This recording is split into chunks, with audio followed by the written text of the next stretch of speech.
विठोबा रखुमाई, जय जय विठोबा रखुमाई.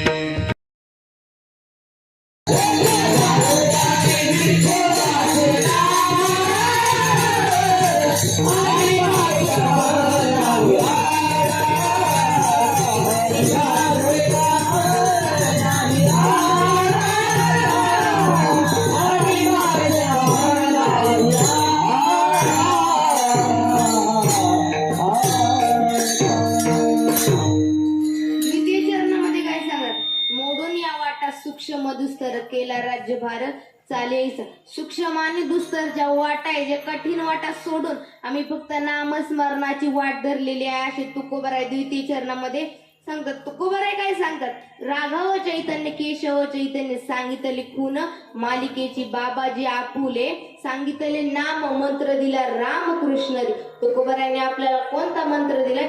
रामकृष्णरी मंत्र आपल्याला दिलाय. तर रामकृष्णरी का म्हणावं? राम म्हणजे आचार, कृष्ण म्हणजे विचार, हरी म्हणजे उच्चार. आता राम का म्हणावं? रामांसारखे आपले आचार असले पाहिजे. राम एक वचनी आणि एक पत्नी होते. कृष्णांसारखे विचार असले पाहिजेत. का तर कृष्णांचे विचार कायम धर्माचे बाजूने असायचे. आणि हरी म्हणजे काय तर उच्चार. फिरून फिरून आपण कशावर आलो? नामस्मरणावर आलो. म्हणून तुकोबाराय वरडू सांगतात की नाम घेता उठा उठी होय संसाराची तुटी. आपण मुखामध्ये कायम विठुरायचं नाव घेतलं पाहिजे. अहो नाव दंबाने घ्या. ज्यावेळेस आपल्याला कंटाळा येतो, आपल्याला ज्यावेळेस आळस येतो, तरी आपण भगवंताचे नाव घेतले तरी भगवंताची आपल्याला प्राप्ती होणार. का तर भगवंताला माहिती असतं का आपण आळसाने घेतोय? भगवंताला सगळं माहिती असतं, पण भगवंत म्हणतो की माझं भक्तय, निदान माझं नामस्मरण तरी करतोय. म्हणून तो भक्त आपल्या भगवंताला प्रिय असतो. तर आपल्या गावाचं वैभव आहे की आपल्या गावामध्ये हनुमंतरायांचं मंदिर आहे, आपल्या बाळूमामांचं मंदिर आहे. 2-3 महिन्यापूर्वी झालं मग बाळूमामाला कीर्तन झालं, अपाट गर्दी होती. तिथलं कीर्तन झालं आणि त्यानंतर इथं कीर्तन रूपी सेवा आली. मी माझं भाग्य समजते की तुमच्या गावामध्ये 2दा कीर्तन रूपी मला सेवा भेटली. तुमच्या ग्रामस्थांच्या प्रेमामुळे आज मला कीर्तन रूपी सेवा भेटली. तुमच्या सर्वांचे मी मनापासून आभार मानते. आणि तुकोबाराय ओरडू सांगतात की नाम घ्या. आता संत बाळूमामाचं जर पाहिलं गेलं तर मामा सुद्धा आपल्या विठ्ठलाची भक्त होते. मामा काय सांगायचे? जो मला हाय म्हणल त्याच्या टाच खाली म्या उभा आहे आणि जो मला नाही म्हणल त्याच्यासाठी मी कधीच नाही. म्हणून आपल्या गावामध्ये बाळूमामा आले, त्यांना आपण मानलं पाहिजे. बाळूमामा सांगायचे तुम्हाला जर माझ्या मेंढरांना जर राखायचं नसेल तर त्या आत्मापूरच्या रानावर नेऊन सोडा. एकदा कुत्र्याने ती मेंढर राखून आणली, दुसऱ्या दिवशी गाढवानी राखून आणली आणि तिसऱ्या दिवशी घोड्यानी राखून आणली. मग माणसांच्या डोक्यामध्ये प्रकाश पडला की जी प्राणी मात्र आहे ती आपल्या मेंढरांना राखून आणतात. मग आपण तुम्ही आम्ही का? म्हणजे ज्याप्रमाणे त्यांचं वर्णन केलंय की ते सुद्धा प्राणी करतात, तर आपण का करायचं नाही? मग तुकोबाराय ओरडू सांगतात की आपण नामस्मरण करा, पण तुम्ही आम्ही नामस्मरण करतो का नाही? आता तुकोबाराय म्हणतात देवा मला तुझी पूजा करायची आहे, पण तुझी पूजा कशाने करू? पाण्याने जर केली तर तुझे स्वरूप आहे, धुपाने दीपाने जर केली त्याचा सुगंध तूच आहे, फुलाने केली फळाने केली ते सर्व तुझे रूप आहे, तर मी कशाने तुझी पूजा करू? तर तुकोबाराय सांगतात तुम्हाला जर पूजा करायची असेल तर रामकृष्ण हरी नावानेच आपण पूजा करायची.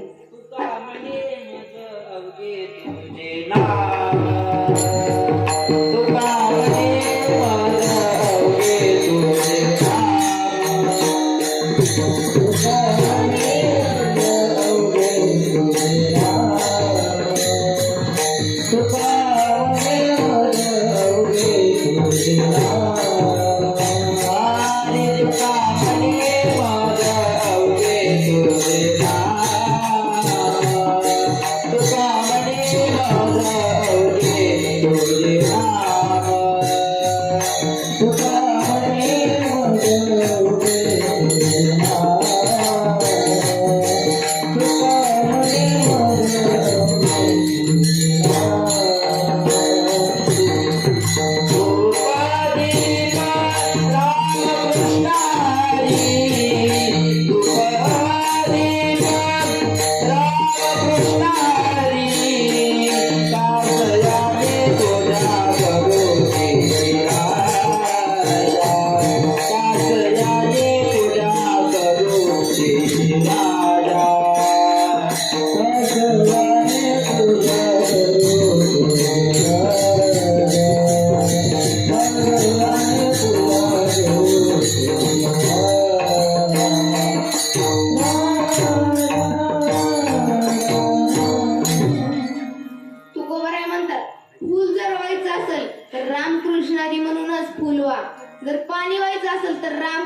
हरी म्हणूनच वा.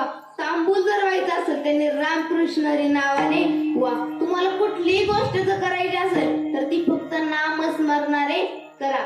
वाजा मेळा ब्राह्मण इतका पापी होता तरी भगवंताने त्याला तारलं. त्याचप्रमाणे आम्ही जर देवाची निस्सीम भावाने भक्ती केली तर त्याप्रमाणे देव सुद्धा आपल्याला तारू शकतो. ज्यावेळेस आपण अनन्य भावाने शरण जाऊ भगवंताला त्यावेळेस भगवंत आपल्याला तारणार आहे. तो भक्त प्रल्हाद इतका नामस्मरण करायचा पण त्याला देवाची प्राप्ती झाली का नाही. आता भक्त प्रल्हादचं जर पाहिलं गेलं तर भक्त प्रल्हादचे वडील हिरण्यकश्यपू सांगायचे की त्या विष्णूंचं अजिबात आपल्या राज्यामध्ये नाव आलं नाही पाहिजे. पण ते हिरण्यकश्यपूच्या पोटाला तसा मुलगा जन्माला आला त्याचं नाव भक्त प्रल्हाद. आणि तो भक्त प्रल्हाद विष्णूंचं नामस्मरण करायचा. विष्णूंचं नामस्मरण करत असल्यामुळे त्या हिरण्यकश्यपूनी म्हणजे पहिल्यांदा हिरण्यकश्यपू म्हणायचं नामस्मरण सोड व त्या भक्त प्रल्हादने अजिबात नामस्मरण सोडलं नाही. मग त्या हिरण्यकश्यपूने एका मोठ्या कड्यावरनं ढकलण्यात आलं. हत्तीच्या पायाखाली तुडवण्यात आलं. व आपल्याला सुई जरी टोचली तरी आपल्याला रडू येतं. पण त्या भक्त प्रल्हादला उकळत्या तेलामध्ये तळण्यात आलं होतं तरी त्याच्या अंगावर सुद्धा फोड सुद्धा आला नव्हता. का तर त्याने अनन्य भावाने देवाची भक्ती केली होती. हिरण्यकश्यपूची बहीण होलिका म्हणजे भक्त प्रल्हादची आत्या. त्या आत्याच्या मांडीवर बसून का तर तिला वरदान होतं. होलिकाला असं वरदान होतं की तिचा अग्नीमध्ये कधीच मृत्यू होणार नाही. पण तिचा अग्नीमध्ये मृत्यू झाला आणि तो भक्त प्रल्हाद असा बाहेर आला. का तर त्यांनी फक्त नामस्मरण केलं होतं आणि ती अख्खी होलिका तिथं जळून भस्म झाली. आणि आम्ही होळी का साजरी करतो तर त्याचं कारण फक्त होलिका तिथं भस्म झाली म्हणून आम्ही नामस्मरण करतो. आता हिरण्यकश्यपू म्हणतो तू इतकं देवाचं नाव सांगतोय तुझं देव कुठं आहे रे. तर भक्त प्रल्हाद सांगतो की वनामध्ये कणाकणामध्ये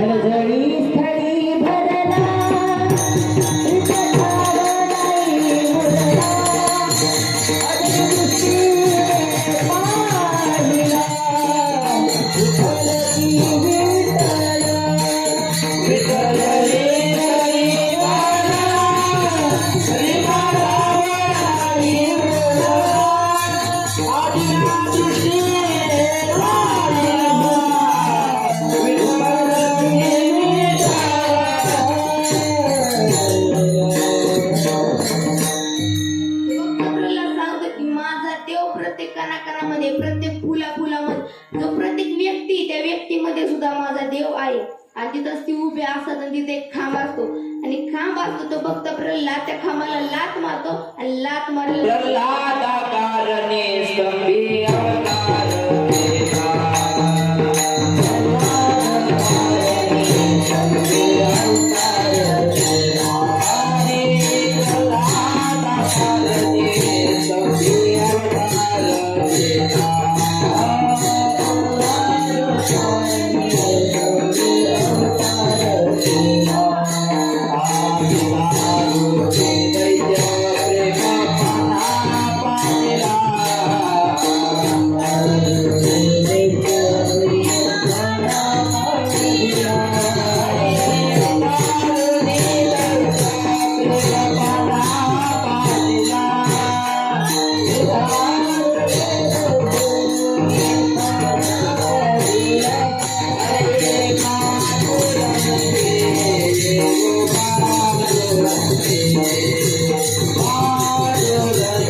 हिरण्यकश्यपूने त्या खांबाला लात मारली आणि त्यातून नरसिंह अवतार बाहेर आला. इतकी नामाची त्या भक्त प्रल्हादची ताकद होती. तो गोवाराय असं सांगतात का हो नुसतं नामस्मरण करा संसार अजिबात करू नका. तो गोवाराय सांगतात संसारी असावे आणि असूनी नसावे. म्हणजे तू गोवाराय सांगतो संसार करा. तुम्ही संसार करत असताना परमार्थ करा. जो संसार करून परमार्थ करत असतो ना तो भक्त असतो. तो देवाला अत्यंत प्रमाणामध्ये प्रिय असतो. आणि जर देवाचं नाम घेतलं तर जे आपलं पाप आहे ते पाप आपलं वाहून जाताना आपल्याला पुण्याची प्राप्ती होते. इतकं नामस्मरण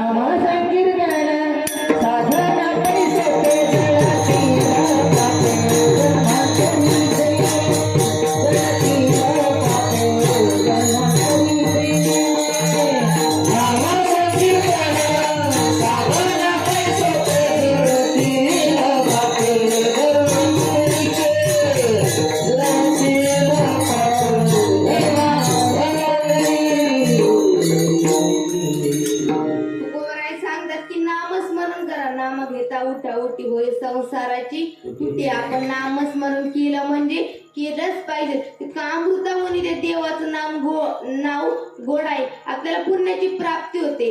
आपण थोडं थोडं पुण्य साठवलं पाहिजे आणि भगवंताचं नामस्मरण केलं पाहिजे. हे द्वितीय चरणात तुकोबाराय सूक्ष्म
श्रुती टाळ बोध सेव ब्रह्मरस आवडीने आम्ही ब्रह्मरस सेवन करणार आहोत.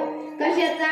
टाळाचा, मृदुंगाचा, विणाचा गजर करत आम्ही विठुरायाच्या नामाचा ब्रह्मरस सेवन करणार आहोत. काय काय असतात ना सेव ब्रह्मरस गरजेने असे काही लोक असतात. काही लोक देवाची भक्ती फक्त गरजेपुरते करत असतात. एक साधू असतात आणि एक साधू एका मनुष्याच्या घरी जातात आणि मनुष्याच्या घरी गेल्यानंतर तो मनुष्याला ते साधू असतात ते मनुष्याला म्हणतात की मला जे तुमच्या घरामध्ये भाकर असेल तर ती द्या. तर तो मनुष्य म्हणतो की आता काही झालेलं नाही. तर तो मनुष्य तसं म्हटल्यानंतर परत तो म्हणतो की मला जर भाकर नसेल तर चपाती द्या, चपाती नसेल तर शिळी द्या, भाजी पिटलेली असली तरी मी खाईल पण मला द्या, मला भूक लागली. का? तर त्या साधूला काय होती? गरज होती म्हणून त्या साधूंनी आणि मागितलं. आता आवडीचा दृष्टांत जर पाहिला गेला तरी वारकरी दादा असतात आणि त्या वारकरी दादांना गुलाबजाम इतके आवडत असतात. त्यांचा फक्त गुलाबजामच निस्ता असायचं त्यांचं. तर गुलाबजाम त्यांना आवडत असतात. आता एका सावकाराच्या घरी म्हणजे एक मोठा व्यक्ती असतो, त्या मोठ्या व्यक्तीच्या घरी एक वास्तुशांतीचा कार्यक्रम असतो आणि वास्तुशांतीचा कार्यक्रम असल्यामुळे त्याच्या घरी त्यांनी पंचपक्वान्न जेवण ठेवलेलं असतं आणि त्याच्यामध्ये गुलाबजाम सुद्धा असतात. सर्व लोक आली जेवण करून गेली पण तो म्हणला वारकरीच कसा आला नाही. तर वारकऱ्यांना काय असेल, वारकरी दादांना आज कार्यक्रम असेल, बाहेर जावं लागत असेल म्हणून वारकरी दादा नाही आले. त्यांनी काय केलं तर एक मोठा डबा घेतला आणि डब्यामध्ये गुलाबजाम काढून ठेवले आणि संध्याकाळी सगळे पाहुणे गेल्यानंतर वारकरी दादांच्या घरी जातो. आता वारकरी दादांच्या घरी गेल्यानंतर तो गुलाबजामचा डबा घेऊन वारकरी दादा तर दिवसभर रानात कष्ट करून आलेले असतात आणि कामामुळे त्यांना भूक लागलेली असते. नेमकी ताटावरनं उठणार, हात धुतला तेवढ्या तिकडून तो व्यक्ती गुलाबजाम घेऊन आला आणि आता गुलाबजाम घेऊन आल्यानंतर तो जो मनुष्य असतो तो घेऊन आलेला तो म्हणतो की वारकरी दादा मी तुम्हाला गुलाबजाम आवडतात म्हणून गुलाबजाम घेऊन आलो. तर तो वारकरी दादा म्हणतात की मी आत्ताच पोटभर जेवलोय, मी 7-8 भाकरी घातलं, मी तोंडात जरी पोट घातलं तरी तुमच्या हातालाच भाकर लागेल, मला इतकी भूक लागली होती, आता मी जेवण केले. तरी ते म्हणतात की माझ्या नावाचं एक तरी खावा, एक तरी खावा. पण ते वारकरी दादा म्हणतात नको नको नको, बळच फोर्स करून फक्त माझ्या नावाचा एक खाई लावलेला.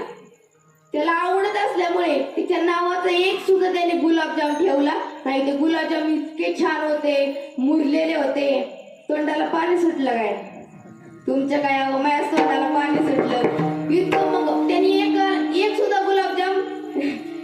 गुलाबजाम ठेवला नाही का तर त्याला त्याची आवड होती आणि त्या साधूला काय होती, गरज होती. काही लोक अशीच असते, तो गरजेनुसार देवाची भक्ती करायचा. आनंद आला तर आनंद इकडे तिकडे साजरा करतात, दुःख आलं की देवापाशी येऊन बसतात. पण तुकोबारायांनी सांगितले आनंद येऊ दुःख येऊ पण आपल्याला विठुरायाचं नावच घेतलं पाहिजे. आनंदात पण देवाचं नाव घेतलं पाहिजे आणि दुःखामध्ये सुद्धा देवाचं नामस्मरण घेतलं पाहिजे.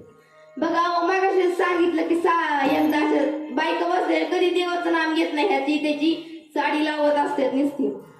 जर वड्याला बायका गेल्या ना धुणं धुवायला, शेजारचीला कसं ऐकू जाईल एवढंच त्या बोलत असतात. आता बघा एकदा सासू सुना अशाच घरात बसलेल्या असतात आणि बसलेल्या असताना काही नाम घेतात का हो? नाही. आता त्या घरामध्ये बसल्या असल्यानंतर सासूबाई म्हणते की सुनबाई मी तुझ्यासाठी एक ओवी तयार केली. ती म्हणते पहिली माझी ओवी ग माझ्या या सासूला, पहिली माझी ओवी ग माझ्या या सासूला, एवढूशा जीवाला एवढा नखरा कशाला, एवढूशा जीवाला एवढा नखरा कशाला. तर सून पण काही गप्प बसत नाही, सून पण त्यापेक्षा हुशार असते. सूनबाई म्हणते दुसरी माझी ओवी ग माझ्या या सासूला, एवढ्या लांब नाकाला एवढा कोरा कशाला, एवढ्या लांब नाकाला एवढा कोरा कशाला. असं सासू सुनाचं चाललेलं असतं. पण तू गोवाऱ्या काही सांगतात विठुरायाचं नाव मुखामध्ये घेतलेलं असतं. आजकालची लोक लय खतरनाक असतात. माझं कीर्तन संपलं आणि कीर्तन संपल्यानंतर एक मुलगा माझ्याकडे आला आणि मला म्हणला महाराज घरी चला. आता मी त्याच्या घरी गेले आणि घरी गेल्यानंतर त्याने मला 2 तांब्या दूध पाजलं. तसं दूध आवडत नाही पण बळच महाराज प्या म्हणून बळच पिले. आता पिल्यानंतर हातात ग्लास माझ्या हातातच होते, ते तांबे माझ्या हातातच होते आणि त्याला म्हणलं तुझी मम्मी आल्यानंतर ओरडणार नाही का? तो म्हणलं मम्मी नाही काय म्हणणार का तर त्या दुधामध्ये उंदीर पडला होता. आता तसं म्हटल्यानंतर मी तांबे दिलं फेकून. आता तांबे मी फेकून दिल्यानंतर नेमकी त्याची मम्मी आली आणि त्याची मम्मी आल्यानंतर मम्मीला काय म्हणताय, मम्मी महाराजांनी आपला आंघोळीचा तांब्या फोडला. म्हणजे इतकी लोक कलियुगातली खतरनाक झालेली आहेत.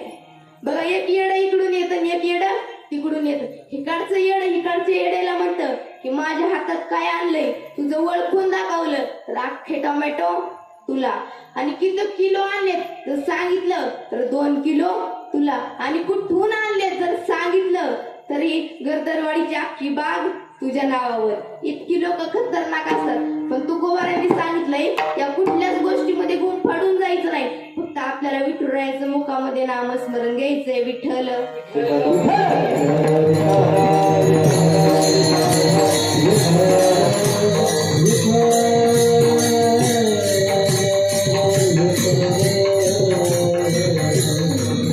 सगळीच लोक तशी नसतात, काही देवाची भक्ती सुद्धा करणारे असतात.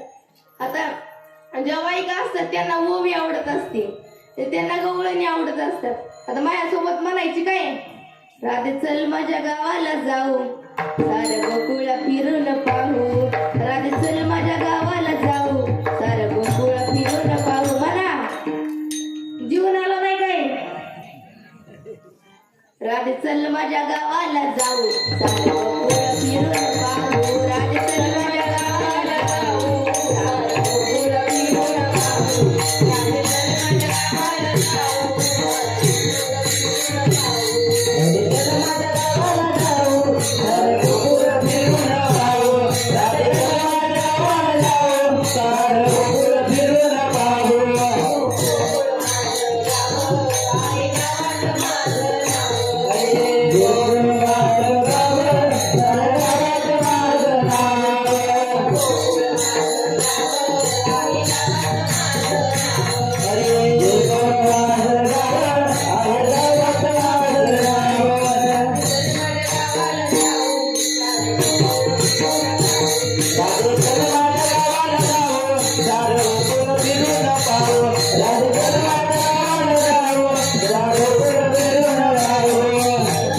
तुकोबराय सांगतात की जो राज्यभर आहे तो आपल्या फक्त नामावरच चालला पाहिजे आणि विठुरायाचं कायम मुखामध्ये नाव असलं पाहिजे हेच तृतीय चरणात तुकोबराय आपल्याला सांगतात.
प्रयत्न केले. आता वारकरी परंपरेनुसार विठुरायाचं भजन करूया. विठोबा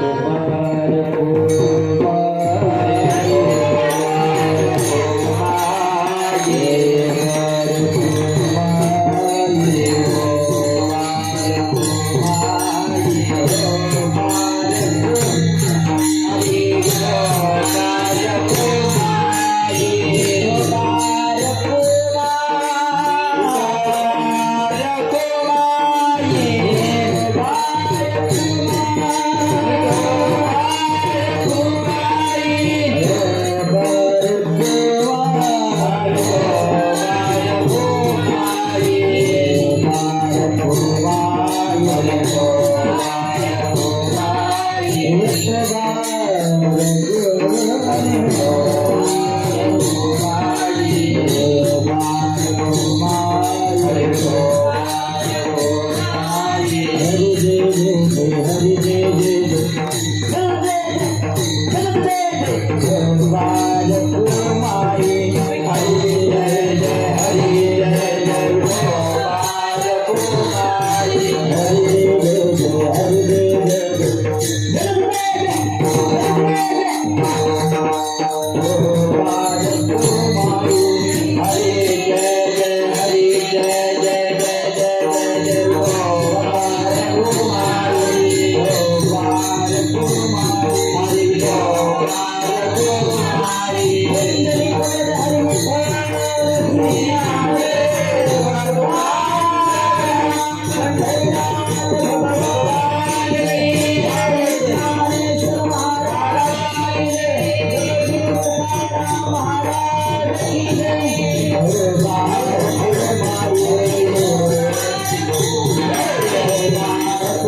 गावे आम्ही विठोबांचे नाव आणि कापे काम नाही आता मोडून या वाटा सूक्ष्म दुस्तर केला राज्यभार चाले ऐसा लावून मृदुंग श्रुती टाळ घोष सेव ब्रह्म रस आवडीने तुका म्हणे महापातकी पतित होती जीवन मुक्ती हेळा मात्रे विठ्ठल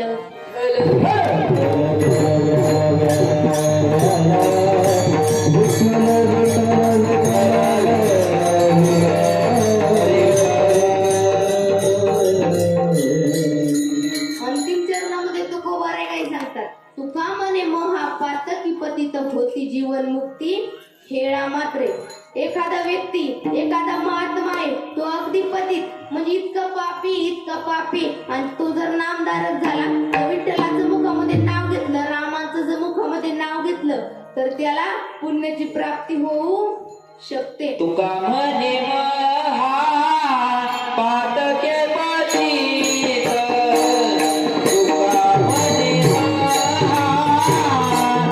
पातके पतित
जवसाच्या दाणे इतके 7 रांजण भरले होते त्यांनी तरी देवाने त्याला प्राप्ती केली का तर बघा वाल्यपोळे होता तुम्ही तर लोकांना म्हणायचं तुमच्याकडचं मला सामान द्या नाही तर तुम्हाला डायरेक्ट मारून टाकणार असे 7 रांजण त्या वाल्यपोळ्यांनी भरले होते पण एकदा नारद मुनी तिथे आले नारद मुनी म्हणले तुझे हे पाप करतोय या पापामध्ये तुझ्या घरची सामील आहेत का तर घरी गेल्यानंतर त्याच्या पापामध्ये कोणच सामील नसतं. मग नारद मुनी त्याला काय सांगतात, तू काय म्हण, रामा रामा म्हण. त्याला रामा रामा म्हणता येत होतं का? नाही. तर का तर आयुष्यभर त्यांनी काय केलं, मारा रामा नव्हतं केलं तर मारा मारा केलं. म्हणून त्याला रामा रामा न म्हणता त्याला मारा मारा म्हणता येत होतं. आणि तो मारा मारा म्हणता म्हणता रामा रामा त्याच्या तोंडातून उच्चार गेला आणि भगवंताची त्याला प्राप्त झाली. वाल्या कोळीचा वाल्मिक ऋषी झाले. आता कोळीयाची कीर्ती वाढली गहन, कोळीयाची कीर्ती वाढली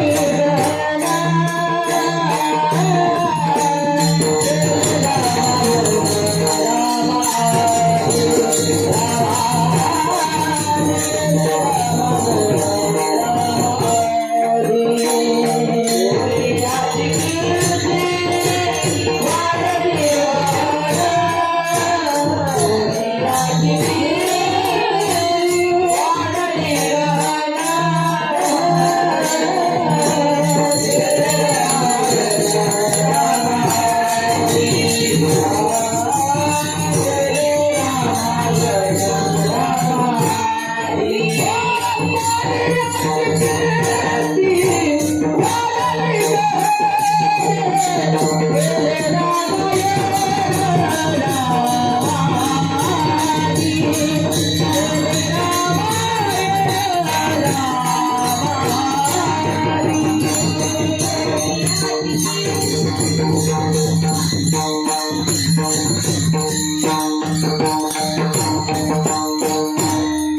कोळ्याची कीर्ती वाढली गहन, केले रामायण. रामा इतकं पापी होता तरी देवाने त्याला पतित केलं का नाही? तो इतका पापी होता तरी त्याला पतित केलं. तुम्ही आम्ही तर सर्वसामान्य लोक आहोत. आपण थोडं थोडं तरी पुण्य आपल्याकडे असतं म्हणून देवाची लगेच आपल्याला प्राप्ती होऊ शकते. थोडं थोडं आपण जरी एकदम नाही पुण्य साठवता आला तर थोडे थोडे आपला पुण्य साठवला आलं पाहिजे. दुसऱ्यांना मदत करता आली पाहिजे. सप्ताह थोडी थोडी देणगी देता आली पाहिजे. लई नाही तर थोडी जरी देणगी देता आली तरी देवाचं थोडं थोडं पुण्य आपल्याला वाढणार. बहिणींना जीव लावला पाहिजे, भावांना जीव लावला पाहिजे. आता माझा भाऊ माझ्याकडे बघायला लागला. ते बरं असून दीदी कशी सांगती बरं कीर्तनात, मला जीव लावती का ती? तर बहीण भावांना जीव लावला पाहिजे. प्राणी मात्रांना जीव लावला पाहिजे आणि थोडं थोडं पुण्य साठवल्यानंतर आपल्याला देवाची प्राप्ती होते. विठ्ठल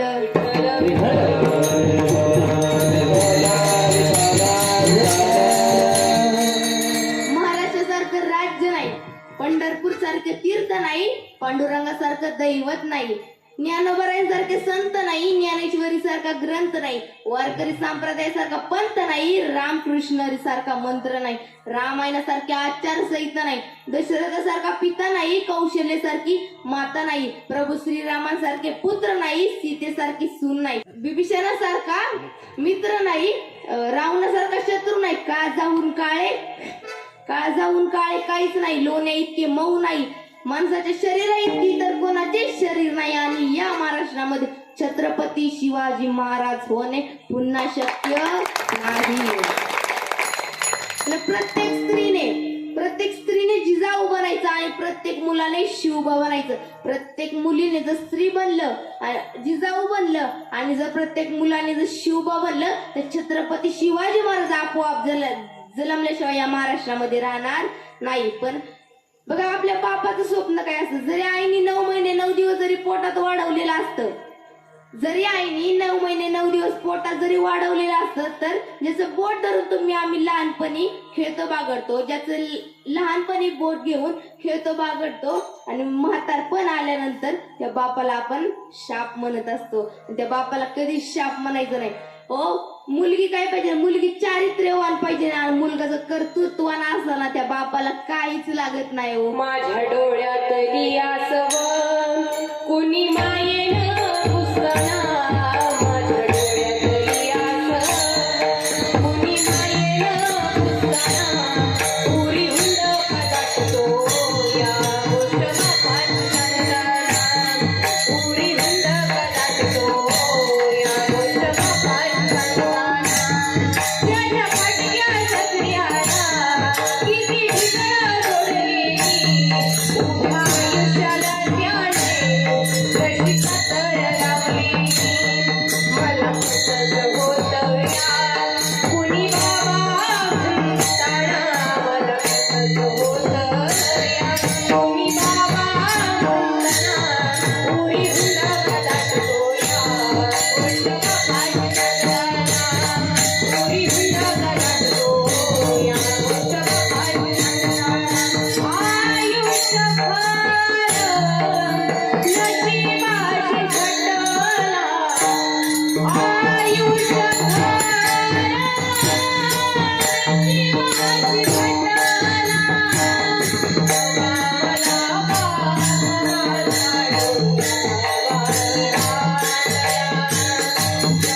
दिवसभर रानामध्ये कष्ट करून येत असतो तरी काही काही मुलांना आपल्या बापाची ना आईची काही किंमत नसते. आयुष्याचा अमृत पाजणाऱ्या बापाला तुम्ही कधी शाप म्हणू नका, कधी तुम्ही शाप म्हणू नका. बाप असतो ना, बाप आयुष्यात दोनदाच रडत असतो. कधी रडतो? ज्यावेळेस आपल्या मुलाचं यश पाहून आपला मुलगा इतक्या मोठ्या शिखरावर गेलाय ते पाहून बापाला आनंद अश्रू येत असतात. आणि बाप दुसऱ्यांदा केव्हा रडतो? ज्यावेळेस आपली मुलगी सासरी चाललेली असते तेव्हा दुसऱ्यांदा बाप आपला रडत असतो. भल्या मंडपात रडत नसतो बाप आपला, कधी कुणाला दाखवत नाही की माझी मुलगी चालली मी रडत नाही. तशी मुलीची गाडी जाती तसं बाबा घरी गेल्यानंतर अखेर रगवली होस तर तो बाप रडत असतो, फक्त तो बापच रडत असतो. इतकं बापाचे आपल्यावर प्रेम असतं, पण तुम्हा आम्हाला आपल्या बापाची किंमत नाही, आईची सुद्धा किंमत नाही. अहो एक मुलांनी तर आपल्या आईनी मोबाईल घेतला रात्रीचा, म्हणून सत्य घटना आहे की आपल्या आईच्या गालावर वार केलेले असत. त्यांचा देवाला हरिक वाटतो का हो? नाही तर कुळी कन्या पुत्र होती जे सात्विक याचा हरिक वाटते देवा. जे मुलं सात्विक असतात, देवाच्या भक्तीमध्ये रमलेली असतात आणि आई वडिलांचा कायम मान राखत असतात ना, त्यांना कायम देव सुखी ठेवत असतो. हे अभंगाच्या अंतिम चरणात सांगतो. तुका म्हणे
राज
तर माझे आई वडील असतील त्यांचे सर्वांचे मनापासून आभार मानते. माझी मावशी असेल, माझे काका असतील, सर्व कीर्तनाला उपस्थित राहिले त्यांचे मनापासून आभार मानते. माझे आजोबा आलेले असतील त्यांचे मनापासून आभार मानते.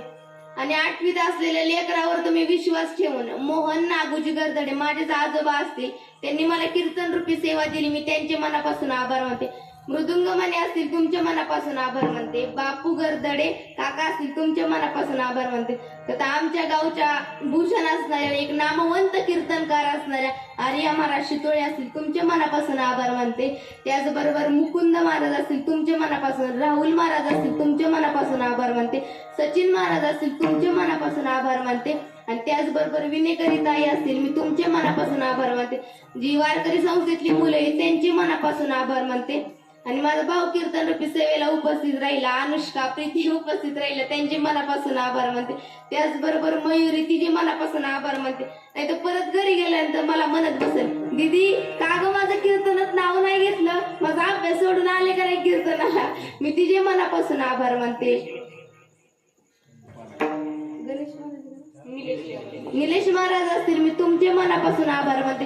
त्याचबरोबर शूटिंग करणारे दादा असतील मी तुमचे मनापासून आभार मानते. जय विठ्ठल जय जय. हरे जय जय जय विठ्ठल जय